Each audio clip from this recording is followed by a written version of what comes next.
Happy New Year, Happy New Year, Happy New Year, Happy New Year. Fellas, tomorrow is January the 1st, 2019. Start this thing off right. Alright? Holla at your boy. What's happening, y'all? This is Mike D with Black Fathers Now, where we're bringing the village to the brothers. Every couple of weeks, you can look forward to a quick inspirational message or a thought-provoking guest with knowledge and wisdom, all geared towards helping you be the best father that you can be. We're bringing the village to you. Now it's your turn to do something with what you learned.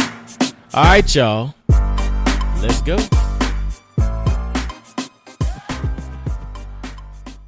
What's going on, fellas? This is Mike D with Black Fathers Now, and I hope y'all are having a wonderful day. Get out and do something. Get out and do something. Get out and make something happen. Be the best version of yourself. That's all I'm gonna drop with you right there. But hey, quick message. Something recently happened in regards to a comment on a thread on social media, and this comment actually came from, he's like my brother-in-law, my man Aubrey Pompey. He's actually the brother of my brother's wife. So he's my brother's brother-in-law. So in essence, he's my brother-in-law, whatever, from a technical perspective, but he's fam. But we were going back and forth on a comment thread, and he made a comment that was profound to me. And his comment was, a praying family ain't always an understanding family. A praying family ain't always an understanding family. And what ended up happening, I was watching a Breakfast Club interview, and it was a rapper they were interviewing. And the rapper was talking about his decisions in life and how he, in essence, made some questionable decisions in life and kind of went down the wrong path. But in the interview, the rapper said, I grew up with a praying family. I decided to go left, or I decided to, make some different choices, but I grew up in a praying family. And that struck me because, obviously in our society, a lot of times we always hear the narrative that, because we come from a certain neighborhood or because our circumstances are a certain way, our only way out is, the trap house or the dope game or something like that. But it was, to me, very interesting that this rapper, I think, is Yella Beezy. So if you listen to rapper in the hip hop game, he's, that's his name. But it was interesting that he actually mentioned that I grew up in a praying family, but I chose to steer left, or I chose to steer in another direction. It was interesting to me. And that's when I posted that and posted the link, that's when Aubrey came in and left a comment that, a praying family ain't always an understanding family. And he followed it up with, because the praying family is not always an understanding family, that person then seeks folks that understand them. I was like, yo, that was a straight bar, right? Like, and Aubrey does music too, so he makes beats and all of that. So I guess him dropping bars is something usual, but normal, I guess. But whatever. That's a side conversation. But I want to pose the question to you fellas. If a praying family is not always an understanding family, or specifically you as a praying man, if you're not always an understanding man, but you're a praying man, how do you then ensure that you're also an understanding father? How do you ensure that you are also an understanding father? Think about this. Black Fathers Now is about bringing the village to the brothers, insight, inspiration, and wisdom. But sometimes it's a thought-provoking concept that I want you to think about.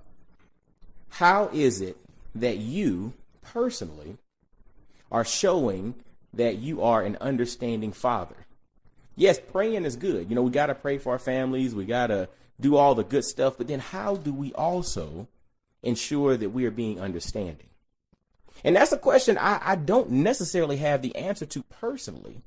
But, we have to make an effort to try to understand. I think, the 2 cents that I would throw into this, conversation would simply be, we have to be intentional about understanding perspective, about having empathy, right? It's not about being sympathetic. It's about having empathy for, your kid's perspective or anybody's perspective, when you really think about it. But in the scope of fatherhood, it's about having empathy and intention about understanding your kid's perspective.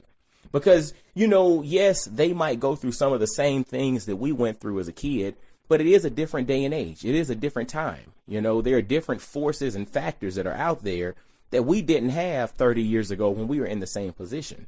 So how is it, as a father, as a dynamic Black father, are you showing or modeling that you are understanding to your kids? Leave some comments on that, but I want you to really think about that. How are you modeling the notion that you are understanding to your kids? And share this out. Get this discussion started, man, because, again, the goal with Black Fathers Now is to turn average Black fatherhood up to excellent, right? We want excellence in Black fatherhood to become the new average. So all the brothers listening that are in your kids' lives, that are, being involved, that are wanting to be better, that are wanting to connect with other brothers, get this dialogue started, because some of us maybe didn't grow up where we had all of this modeled to us, right? That's the reality. Some of us didn't grow up in that type of situation. Other of us did. But regardless of whether you grew up with it or not, right now, you have the ability to connect with other brothers that are walking that same journey. So you can share ideas, share tactics, share methods. You know what I'm saying? Bounce scenarios off of each other, because there's one thing that you all can connect on, even if you're from different socioeconomic backgrounds, is the fact that you both Black men, which is unique in its own right. But share ideas with folks, man. We got to create this critical mass of us striving to be excellent. And part of that striving, or part of that excellence, comes in the form of us being understanding to our kids, their journey, and the things that they're going through. Even our wives as well, our spouses, the ladies in our lives. We have to, be understanding of them as well. But definitely, a praying family is not always an understanding family. So to you, Black father, what are you doing specifically to show that you're understanding? All right. Well, again, share this thing out, get some comments going, get some dialogue going, and let's create a critical mass of excellence in Black fatherhood. Make sure to subscribe via Apple Podcast, Stitcher, Google Play, anywhere you listen to podcasts. Subscribe, hit that subscribe button. Make sure to leave a comment, and make sure to share this episode on all your social media feeds. And visit blackfathersnow.com. Grab a copy of my book, Dynamic Black Fatherhood Manifesto. You can grab it on Amazon or at IamMikeDorsey.com. And make sure to grab some apparel at blackfamilyapparel.com. And until next time, fellas, be blessed, well, and wise. Now holla at you. Peace. Yo, fellas, I hope you enjoyed today's episode. And always visit blackfathersnow.com, as well as follow Black Fathers Now on virtually every social media platform you can think of. Instagram, Facebook, Twitter, everywhere. Just follow us and engage with us, man. Look forward to hearing from you. And I guess until next time, I'll holla at you. Peace.